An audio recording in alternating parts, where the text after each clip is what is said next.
Stephen Hughes didn't really make any arrangements before moving to Ohio. It was a rather spontaneous decision on his part. According to the doctors, the change of scenery was supposed to benefit the young businessman. The fact was that life in the heart of the stone jungle didn't help Stephen's deteriorating health. Thus, the businessman decided to buy a small plot of land and a house in Ohio. Its former owner, Charles Battler, died 2 years ago, and the house had been uninhabited ever since then. Stephen bought it from some distant relative of the old man for next to nothing. The man was so happy to get rid of this property that he gave Stephen a good discount. The house itself was located outside the city and stood next to an abandoned farm, which apparently once belonged to the neighbor of the late Charles Battler. There was a dirt road leading to the house. It was in a terrible state, all covered in potholes.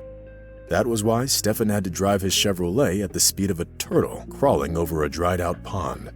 That's not even a road. I guess I'll have to get an SUV, and soon. The businessman caught himself thinking. The man rarely came out to these kinds of places, and therefore he felt like a pioneer who discovered a near, hitherto unknown area on the world map.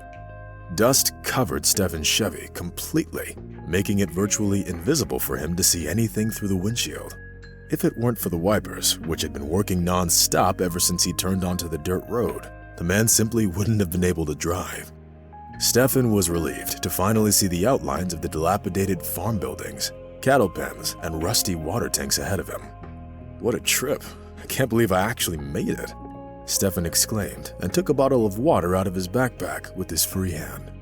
Having pulled into the yard, the businessman parked his car by the fence and headed towards the house. It was quite hot outside, and Stephen had to unbutton his shirt almost halfway in order not to get a heat stroke. Having barely managed to open the front door, Stephen cautiously stepped inside the house and looked around. Despite the fact that it was uninhabited for a long time, it looked rather comfortable. There was no feeling of the chaos that is usually inherent in most bachelor dwellings. All the things seemed to be in their places, and only a thick layer of dust and cobwebs on the walls proved that the house had been empty for quite some time. Walking from room to room, Stephen was making a mental assessment of all the work he needed to do on the house. Soon, the man found himself taking a trip down memory lane, thinking back to the happy and careless days of his childhood. Stephen was the only son in his family, and therefore he always got more than enough of parental attention and affection. During the summer holidays, he always went to visit his grandmother, whose house was located by the river. Stephen explored the surrounding nature from morning to night, riding his bicycle and taking pictures of everything. This continued until he started college, after which he didn't have any time left for traveling, and thus he had to give up on this tradition. Nevertheless, Stephen still came to visit his grandmother once in a while. Unfortunately, the businessman's personal life wasn't any good. A year ago, Stephen's wife left him for a more successful man, whose fortune amounted to several dozens of millions of dollars. The worst part for Stephen was that he personally knew his wife's lover, and therefore he felt even more betrayed by her affair. By that time, the businessman already suspected that his wife didn't love him and only stayed with him for the money. However, when Susan left him for another man, he had no more doubts left on that account. His wife's betrayal had an extremely painful effect on Stephen's state of mind. Unfortunately, the man turned to a bottle of whiskey for solace. The fact was that he didn't have many past relationships, so he wasn't used to the pain of breaking up with someone. Therefore, Stephen took his divorce very hard. Trying to get rid of the intrusive memories, the businessman shook his head, after which he took a few steps around the house and stopped in front of the door leading into the basement. Stephen knew that most people used basements to store vegetables and canned food, which zealous farmers usually prepared for the winter. Stephen didn't know whether Charles Battler had any, and therefore he decided to see what was in the basement. But when the businessman approached the door leading into the basement, it turned out that it was unlocked. Moreover, he could see a muffled light a bit in the distance, which looked strange. I wonder what's going on there. Stephen thought anxiously and went down, trying to make as little noise as possible. Since the wiring in the basement was faulty, the man couldn't turn on the light. Stephen used the flashlight on his phone to illuminate his path, so as to not stumble and fall down. He still had a couple of feet to go when the mysterious light downstairs went out just as suddenly as it had appeared. Stefan felt rather uncomfortable. His mind immediately came up with all kinds of images from horror movies that he liked watching as a child. Despite the fact that Stefan never thought of himself as a coward, he really didn't want to be in the basement anymore. Then he heard a rustling sound coming from below, which alerted him that someone or something was down there. Directing his flashlight at his feet, Stefan instinctively tensed up when he heard the sound again. Then he heard a muffled scream, and some unknown creature rushed at him.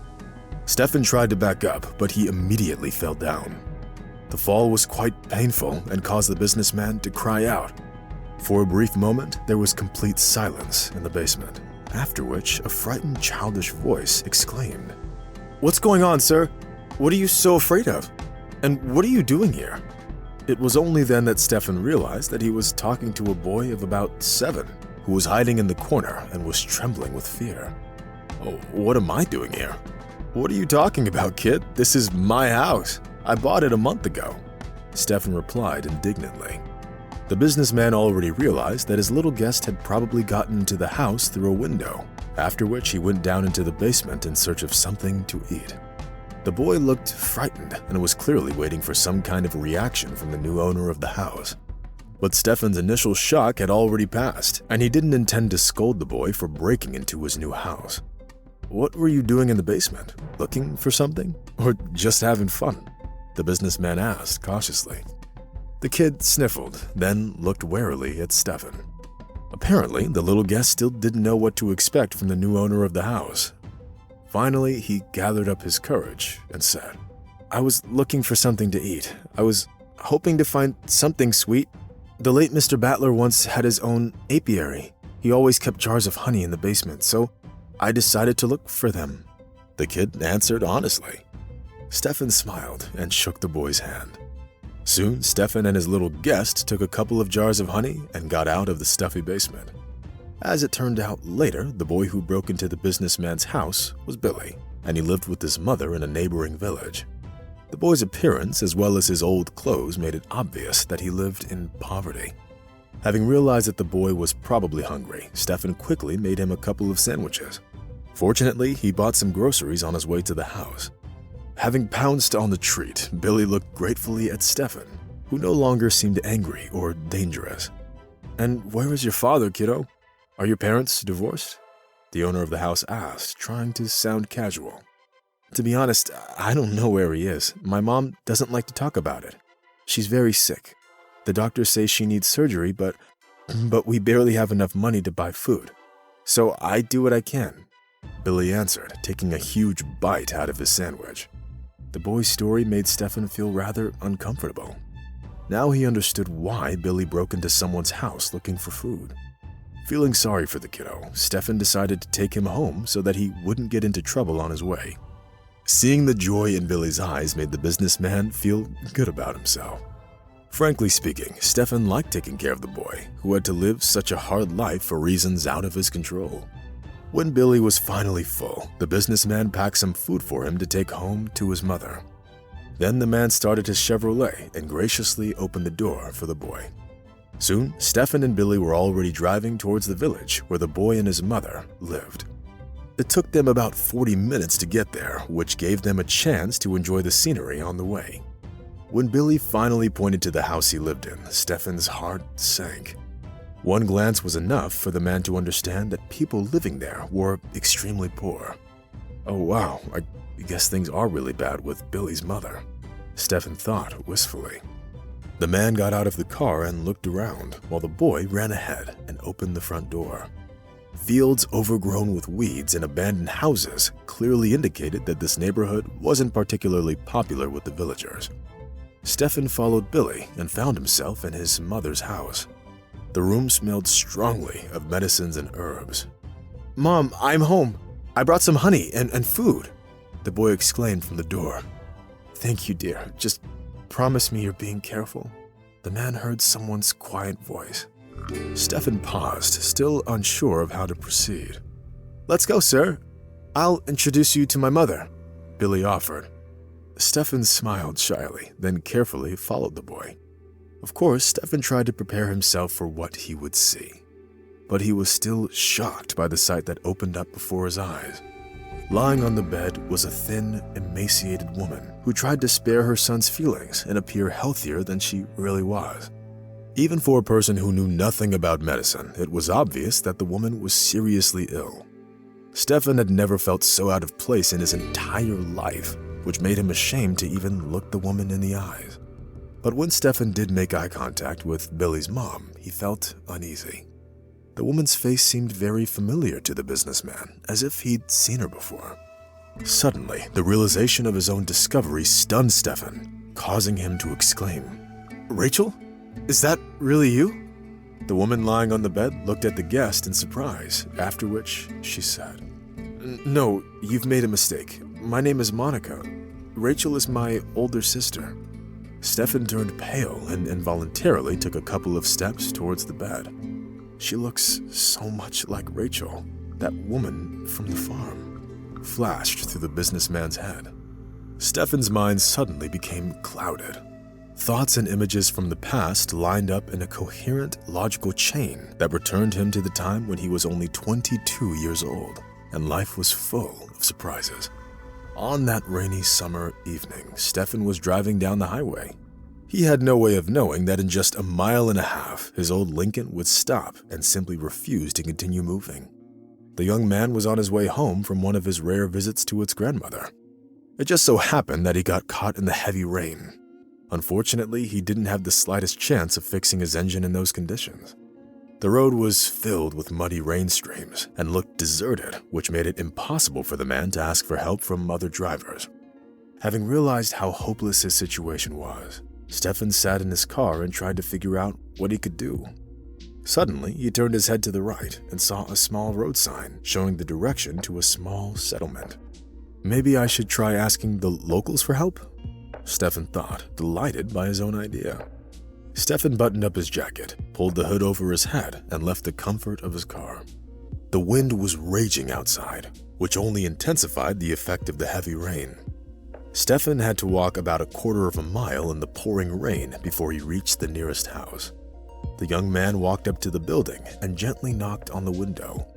Soon he heard someone unlock the door, which made him breathe a sigh of relief. A second later, the door opened and a miniature young woman in her 20s appeared on the threshold. As soon as she saw the soaking wet young man standing in front of her, she silently stepped aside and led him into the house. As it turned out later, the stranger's name was Rachel.